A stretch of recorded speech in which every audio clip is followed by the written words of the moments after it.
Hey guys, welcome back to another Kali Linux tutorial.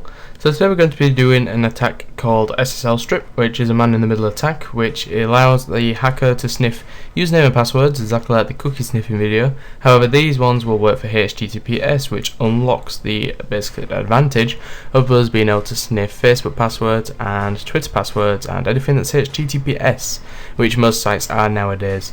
So we're going to be doing this on Kali Linux and using a Windows 7 box as well, which I have set up here. And we've got both of these, and we're going to set this up. So the way that this attack works is basically like the cookie sniffing tutorial which I did with ARP spoof. So the victim will attempt to connect to a website using HTTPS. The router will forward the victim's request to us, the attacker. SSLStrip will convert the HTTPS to HTTP and also jot down the username and password. The attacker then sends a request back to the router, and then the router then sends the new request to the website.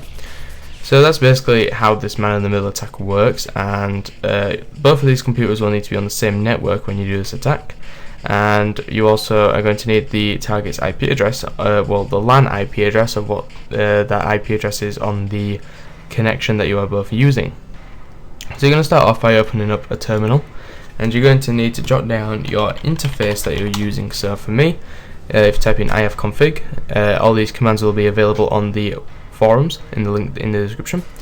So if0 is the interface I'm connecting to. So if you are WLAN, if you're using wireless, for example, on a laptop, you will be WLAN 0, but if you're using an Ethernet cable, then it's going to be ETH0, and it also might be WLAN 1, WLAN 2, or something like that. So you're going to jot down this ETH0 thing here. You're going to need to keep that safe, and so you can easily access it, so you know what to type in. And now we need to enable IP forwarding. So to do that, we type in echo1 right arrow /proc/sys/net/ipv4/ip_forward. Like I said, all these commands are available on the forums. So this will switch on IP forwarding for us, and then we can configure our IP tables, which will be used to reroute all the information from one port to another, which is going to be what SSLStrip is listening to. So if you type in IP tables -t nat -A pre-routing -p TCP -destination port 80-j redirect -2 port 8080, which is the port that SSLStrip will listen on. So press enter, and I have spelled something wrong. It's because I've done a -h somewhere for some strange reason. I've spelled this wrong again. Here we go. So make sure you spell everything right, unlike me, who can't spell. So destination port, and that'll set that up for us. So now we need to get the gateway IP address. So this is your router's IP address. So I'm going to do root-n, and it will show our gateway here, which is 192.168.32.2. And you're going to need to write that down as well, so you know what your gateway IP address is, and I already know what that is. So now we need to get the victim's machine IP address. We can do that using nmap. So you do nmap -ss-o 192.168.0 So you're going to put in your gateway IP address there, which will scan the network for all machines that are currently connected to it and also show their IP address. So I'm going to pause the video while it does that. Okay, so we've scanned 256 IP addresses here, and you can see all the IP addresses that are currently active. So we've got my default gateway here, and then this one here is the IP address of the machine we are going to be exploiting. So I'm going to copy that IP address, and I'm going to use it later. So now we're going to then set up ARP spoofing. So I'm just going to type in clear here, and we're going to configure ARP spoof. So we'll do ARP spoof -i, and then put your interface that we wrote down earlier. Do -t for the target IP address, which I have just copied, and then your gateway IP address, and then press enter. So now this is going to redirect traffic to us, and we're going to use another terminal window here. Don't close the ARP spoof terminal, and we're going to type in SSLStrip -listen 8080. So now we're ready.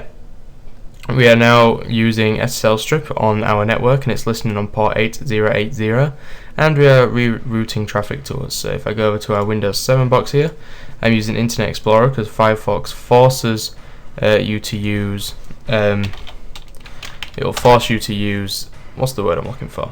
Forces you to use SSL. So I'm using Internet Explorer because it doesn't, and it leaves it open to attack. So if I type in Facebook here, and if I go onto it, you can see up here that it's changed the protocol to HTTP///. So by default we're now unsecured. So if I type in some details, say Jack and the password, press enter, it will still send out the details to the website, and we're still on HTTP, bearing in mind. But obviously these details are wrong, and these details are now being captured by SSLStrip. So you can see we've got some bunch of random text in here, but none of this really matters to us. That's just a script running. You can find the commands if you open up another terminal and type in cat SSLStrip.log. You can see here we have my username, or email address, it depends what the field is called, is Jack, and the password is password. So I'll just show you some more stuff while we're up here. So we see that we've got HTTP, Facebook.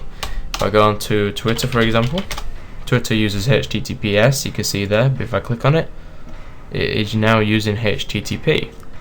The same with Google, that's using HTTP. YouTube is also going to be using HTTP. By default it uses HTTP anyway, but if you happen to sign in, Google will also be using HTTP and allow you to sniff that password. So yeah, SSLStrip is kind of a problem for people. That's why we use secure browsers nowadays. I'm not sure if it does work on Firefox or not. We can always have a quick test, just a live test, to see if it does or not. It might be worth it. So we'll go on to Google, and we'll go on Facebook.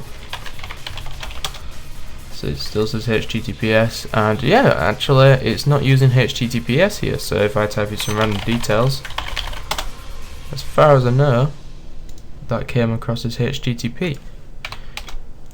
No, you can see this is Firefox forces HTTPS, so you can see that these are all encrypted messages coming across the network. These are the first ones. So yeah, you can't use Firefox, but Internet Explorer is definitely open for this attack. I'm not sure about Google Chrome or Safari. They might be, I don't know. But yeah, this is basically the end of this video tutorial, so I hope you enjoyed the video. Please like, comment and subscribe, share it with a friend if you enjoyed it, and leave your feedback in the comments or on the forums. Like I said, all the commands that I used in this video and the write-up for this document are on the forums, so you can go over there and check that out.